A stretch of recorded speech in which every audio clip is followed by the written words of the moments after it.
আল্লাহর রাসূল নিজের গায়ের জামা খুলে ফেলেছেন, চাদর এটা খুইলা কাফের মেরে দিতেছে। সাহাবীরা চিল্লায়, হ্যাঁ আমি পাইলাম না, মুশরিকের নবীর চাদর পাওয়া গেল রে। আল্লাহর রাসূল সাথে সাথে সাহাবীদের বলে, এই সাহাবীরা থামো, মেয়ে আমার মেয়েও মেয়ে, কাফেরের মেয়েও আমার মেয়ে, মায়ের জাতির ইজ্জত আছে ওইটা আগে ঢাকতে দাও, ওটা কাউরে দেখতে দিবা না।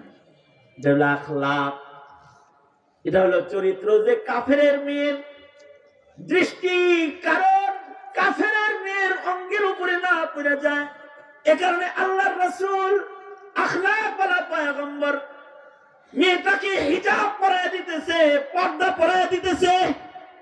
নবীর গায়ের চাদরটা তার গায়ে লাগার সাথে সাথে সে ধীরে ধীরে নবীর সামনে আগায় এসে বলে, ও আল্লাহর নবী, আপনি আমারে চিনছেননি, আমি কিন্তু হাতিম তায়ের মেয়ে।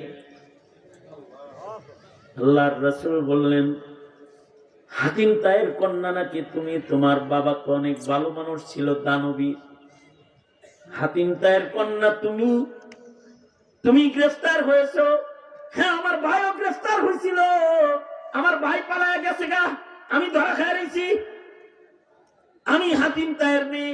আল্লাহর রাসূল বললেন, তোমার বাপ একজন ভালো মানুষ ছিল, মানুষের উপকার করত, তুমি সেই মানুষের সন্তান হিসাবে, ভালো মানুষের কন্যা হিসাবে তোমাকে মাফ করে দিলাম, যাও বন্দিশালা থেকে তোমাকে মুক্ত করে দিলাম। খুযিল আফওয়া ওয়া'মুর বিল উরফ। নবী বলে, ক্ষমা করো মানুষকে। নবী তাকে ক্ষমা করে দিলেন। কিন্তু মেয়েটা বড় আশ্চর্য মেয়ে। মেয়ে বলে, আল্লাহর রাসূল, আপনি মাফ করলেও আমি মাফ নিব না, কারণ আমি একা বাড়ি যাব না।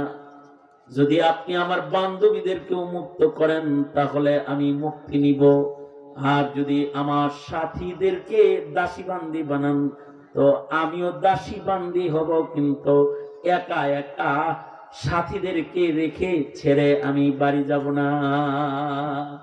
আল্লাহর রাসূল বললেন, তোর ভিতরে তো তোর বাপের গুণ আছে রে, তোর বাবাও সখী ছিল, তুইও সখী, যা তোকে ক্ষমা করলাম তোর বাবার কারণে, আর তোর বান্ধবীদের মুক্তি করে দিলাম তোর গুণের কারণে, যা নিয়ে যা, সব চলে যা। এরপরে কি হলো? এই আখলাক দেখে কি হলো? এই মেয়েগুলা রাসূলের সামনে দাঁড়ায় বলে, সরকার দুনিয়ার জেলখানা থেকে তো মুক্তি দিলেন, ওগো সরকার দোজখের জেলখানা থেকে মুক্তিটা দিয়ে দেন, জাহান্নামী থাকবার চাই না।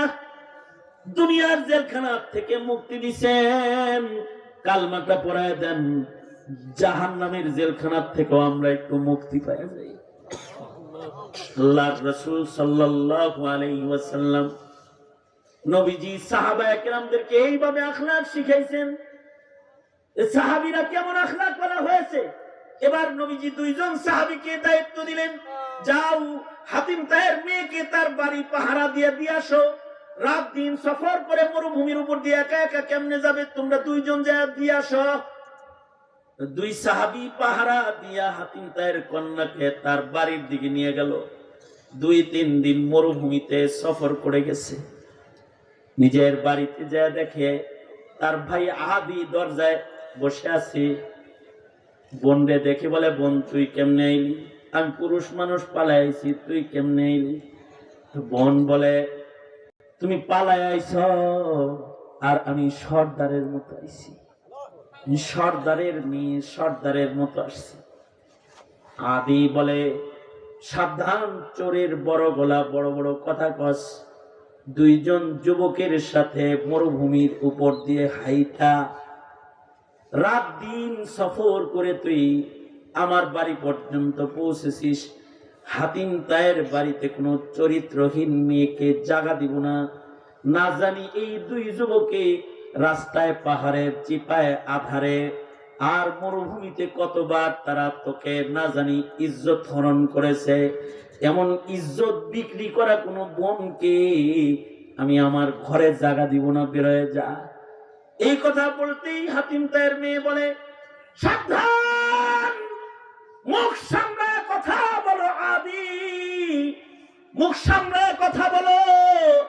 আমি এমন একজন পয়গম্বরের হাতে কালেমা পড়া মুসলমান, যিনি খুলুকে আযীম, যার কাছে একটা কাফের মেয়ের অঙ্গ বাহ্যিক সৌন্দর্য আমানত, যেটা ঢাকতে নিজের গায়ের চাদর আমাকে দিয়ে ঢাকছে। আর এরা হলো ওই নবীর হাতের বানানো গড়া সাহাবী। ওরা মরুভূমির উপর দিয়েও আমার ইজ্জত পাহারা দিয়া যেমন ভাবে নিরাপত্তার সাথে আমার বাবার দরজা পর্যন্ত লয়ে আইছে। ভাইরে, মরু প্রান্তরে এই মুসলিম দুই যুবকের কাছে চারিত্রিক ভাবে আমি যতটা নিরাপদ ছিলাম, তোর ঘরেও নিজেকে অতটা নিরাপদ আমি মনে করি না। কারণ আমি মুসলমান, আমার আশ্রয় ঘরের নাম হলো ইসলাম। আদি বলে, তাই যদি হয় তাহলে আমারও ঘরের বাইরে রাখছিস কেন? তাহলে আমারও নবীর কাছে নিয়ে চল। আশপাশের লোকেরা কয়, তোমরা একা যাইবা কেন? এমন চরিত্র আমাদেরও দরকার, আমাদেরও লইলো। এটা হলো আখলাক। মুসলমান আখলাক দিয়ে দুনিয়া বিজয় করেছে। ইসলাম আখলাক শিক্ষা দেয়। মুসলমানদের আখলাক শেখানোর জন্য ওয়াজ মাহফিল, মুসলমানদের আখলাক শেখানোর জন্য দাওয়াত ও তাবলীগ, মুসলমানদেরকে আখলাক শেখানোর জন্য তাফসীর, মুসলমানকে আখলাক শেখানোর জন্য দ্বীনি শিক্ষা মাদ্রাসা। এটা যতদিন থাকবে, আখলাক ততদিন থাকবে। এটা থাকবে না, ডক্টর ইউনূসের নীতি বাস্তবায়ন করবার, হাসিনার নীতি বাস্তবায়ন করবা, হিন্দু হয়ে যাবে, খ্রিস্টান হয়ে যাবে।